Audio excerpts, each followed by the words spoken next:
Alright, welcome back to week 3, guys, of our trials commentaries. If you haven't seen these before, my name is John. My name is Matt. And this is our final flawless game for our first ticket that we did this night. And so we're just going to be giving you guys some strategies we came across using this map. Playing on this map, because this is the first time this has ever been a trials map. And even if you think you know this map really well for every other playlist, this is 3v3 elimination, so there's definitely going to be a lot of new things you got to watch out for. So Matt, why don't you go ahead and talk about some of the stuff we came across? Okay, so some of the players we came across, there were a lot of guys trying flanks, and there were some guys that were just pushing forward.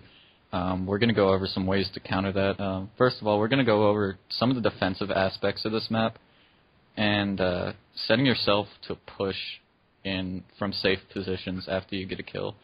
So right off the start, let's go over both of the spawns, because the spawns have drastically different stats, their strats compared to other maps did.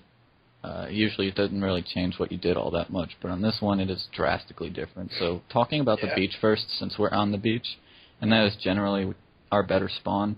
Yeah, I definitely like the beach side more because you get the flag on your side, so there's no sense of urgency to get over there before the round ends. Mm-hmm. You can just sit back. If they're going to play the camping game, you can wait them out. It's just a lot better. Yeah, and the setup we were running most of the time is usually I was going to the mid hallway between B and C. Now, don't go actually in the hallway because it is a death trap. It is awful. It's definitely a death trap, and if you die, they only need one person watching your orb. It's just a bad position to die in. Normally, if you die, you want to be where your teammate can revive you, and if you're in the middle of a tunnel, then they can just pop a trip mine down, hard scope the entire tunnel. It's just a terrible position to die in. Yeah. So don't go in the tunnel, but you can use it to your advantage. Mm-hmm. And one thing we wanted to talk about is utilizing your radar and kind of spreading your radars across the map. Like, watch off the start where me and Moose go, and you can see Matt kind of break away from us. And okay, well, not this round. I don't know what you were doing. Oh, I was rushing with Arc Blade. Yeah, okay, that's why. Okay, so Matt actually made a good decision because normally whenever we have a super, we just like to rush them because you have the advantage usually. But Moose died. And I was already halfway across the map, so I was like, screw it, I'm going anyway. And Matt made the decision to push with me, which ended up working. Yeah, I shotgun that guy. He was distracted on John. And that's something, like, if you're using one of the supers, like, if you're using, like, Arc Blade or Storm Trance or Stormcaller, the ones that give you a little bit, or not Stormcaller, Hammers, the ones that give you armor, if you're rushing, you want somebody on that backup. Because you are a tank, you are getting focus fired, and everybody else is going to be distracted by you, so it leaves massive... It's a huge distraction for your teammates to just get some quick kills. And I'm kind of doing it right now, what I was talking about with the radar.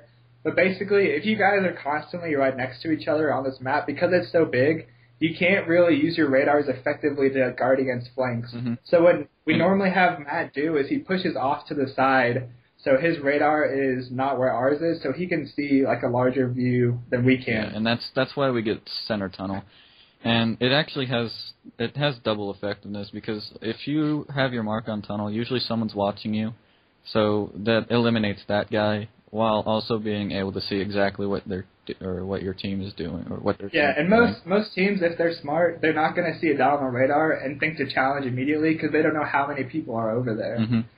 So it just kind of puts you in a stalemate position where you can get a kill and capitalize faster. Yeah, and it also like John said, it puts you in a position. So if somebody dies on the I'll call it A side for now. If somebody dies on the A side spawn, you can push out from that tunnel. Usually, do it safely. Don't just rush out there because the guy might still be watching you. But usually the guy will turn around and that'll give you an awesome flank. And then your teammates will be pushing up from your spawn, and you'll be pushing up from the flank, and so you corner them, and they don't really have any cover to challenge that. Yeah, this is one of the few maps that I like because there's a very clear front line. Like, you can see all the walls and all the holes in the walls that just draw, like, an imaginary line down the very middle of the map, so you know when to push and when not to push based on that line. If you get a kill... Because of the revive timer, it's 5 seconds. You have 5 seconds to think about getting an aggressive setup after a single kill. Mm-hmm. Like, watch these guys. They just got a kill on me, so they're rushing because they have 5 seconds before I'm back up. and so they have 5 seconds to try and get an aggressive position. And they weren't that successful this time doing that. But a lot of the times they are. Yeah, but a lot of times they are. And if you can get good at getting an aggressive setup right after one kill, even if they get the revive, you're still in a better position than they are, because usually they're grouped up on that orb and you're not. Yeah. And I'm talking about the upper side, the one near A, that spawn. We had a little bit more difficulty on that. I don't think we really found a great setup. But generally, I did the same thing. I went to tunnel just to make sure they're not pushing out on B, because if somebody gets that flank, it's really, really hard to deal with it if your teammates are concentrating on the guys at their spawn. And yeah, I think if we ever spawned on that side, Matt would go to the tunnel, and I would try and challenge the snipers from this position where I'm shooting at right now. And if I was never successful, I'd kind of push B with Matt and try and take him over from the flag spawn area. Now, something about the upper side that this dynamic... There goes your Nova Bomb arrow. Oh, God. Okay, so, yeah, John highlighted every single bad mistake I made in this game. You're going to see another one pretty badly here soon. He thought that he had a Nova Bomb. Anyway, yeah, so when you're on the A side, usually they'll send a guy up, and depending on if he sees the radar, if he's smart, he'll back up, but if he's not, which a lot of the times happen, he'll keep pushing. And something that really, really works on that side, if people push out when you're on A side, you can get them pretty badly, because they push out, you concentrate on the guy that's rushing you, and then you got an orb, and they're still back to spawn. This map is so big, it's easy to section off people. There it is. And if you can section off somebody from their teammates, then you can set up in a wider area and just guard them from every single angle they can come at you from. So I know every week we say orb control is a big deal, but being really smart about orb control and staying back is a huge deal on a large map like this, which I think this is the largest Trials map we've played on so far. Yeah. Maybe I'm not sure. Sheer size, maybe not, but the openness, definitely.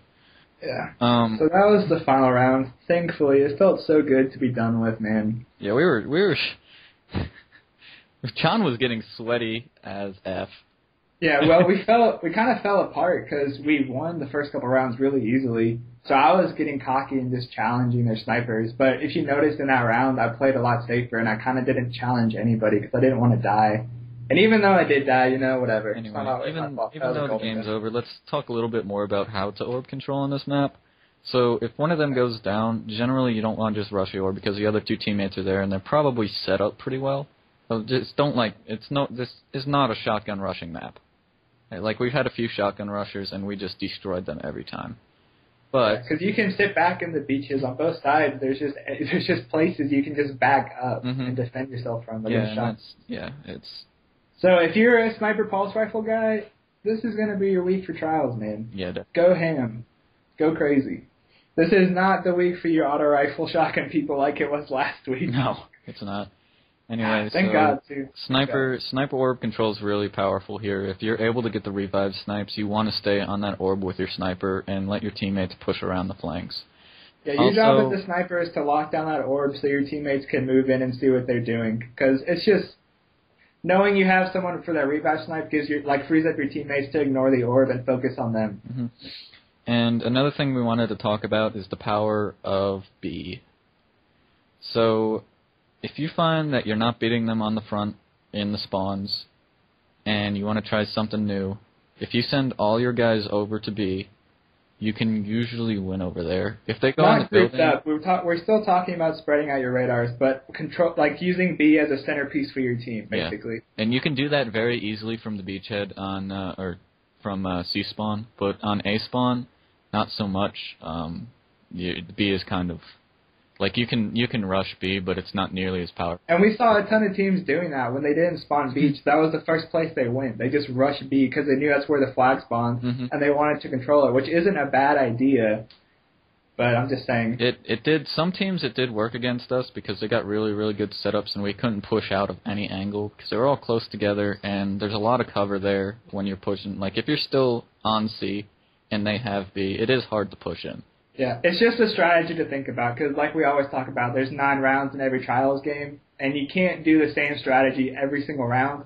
So if you're losing a couple rounds and you haven't pushed B yet, push B, see what happens, throw them off their game. It's always good to do something you haven't done yet because they might not know how to react to it, and it might work out in your favor. Yeah, and even we're not suggesting rushing, But even if your team is losing and you don't really have anything to lose, just rush them. Throw them off We the don't like game, to say rush. We like to say aggressively place yourself. Yeah. Because it kind of sounds smarter, and it's really how you should be approaching it. You shouldn't be smarter. We're all about sounding smart here. Yeah, you don't. Well, it's true too, because it makes you play smarter. You don't want to rush in blindly like Matt does sometimes without pulling out a shotgun. You want to place yourself in an aggressive position to get a quick kill while staying behind cover, maybe, but still aggressively place yourself. So think about that, maybe. Yeah, make sure you always have cover on this map. The openness means if people are pegging you and you're not near cover, it's kind of rough. That could be true of any map, but like last week's map, cover wasn't important. Because it was so closed off in the hallways, yeah. But anyway, guys, we hope you liked what we talked about and what we went over. I apologize for my face being in the video. I don't know how to take that out because I recorded this off my Twitch stream. Yeah, you're really ugly. I think we're going to lose views because of that. I'm done with you, Matt. Hey, guys, well, anyway, stick around and see us F up the royal hell out of commentating. I might put that in the end of this. Yeah. We restarted the beginning. We restarted the beginning of this commentary like 17 times.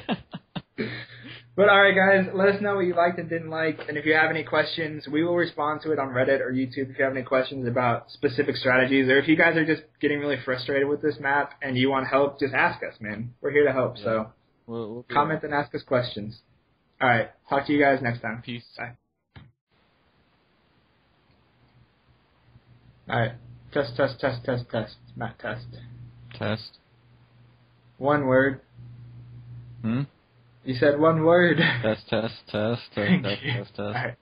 I'm fired. Yeah. And I'm sorry, John. We gotta start over. Holy shit! What? Your fucking mic, man. It's coming through your mic really strong. Ah, shit. Or we could I paused it. We can continue. I'm at 5:14. We could just cut that part out. I didn't even think about it. No, because I don't know where we were talking about. Let's just start over. All right. Okay. So, load up the video. Make sure yours is muted. Mine is now. I am. Okay. 3, 2, 1, start. Alright, what's up, guys? Welcome back to week 3 of our Trials gameplay commentaries. If you've never watched any of these before, my name is John. My name is Matt. Wow, Matt, this is the second time we've done that, and that was the slowest intro ever. Oh my god. Alright, anyway, this is... No, keep it going. I already restarted, dude. What is wrong with you? Dude, you fucked up once, I fucked up once. We're even. I was like, my name is John. My name is Matt. No, it wasn't even longer than that. You were like, my name is Matt. I was like, what? Dude, we should keep that in the video. I said we should have just kept going. I don't know why you stopped. Alright, I'm recording. Matt, are you paying attention? Hold on. Okay, I'm good to go. Okay. Wait, no. Dude, I know once we do the intro and I say my name, I'm just going to break out laughing. It doesn't matter. Let's just keep going. It's part of it. Okay, Alright. you ready? Alright. Alright, deep breath. 3, 2, 1, go. Alright, welcome back to week 3, guys, of our Trials commentaries. My name is John. My name is Matt. You said, stop. Stop. You said, my name is Matt. You didn't say my, you said I.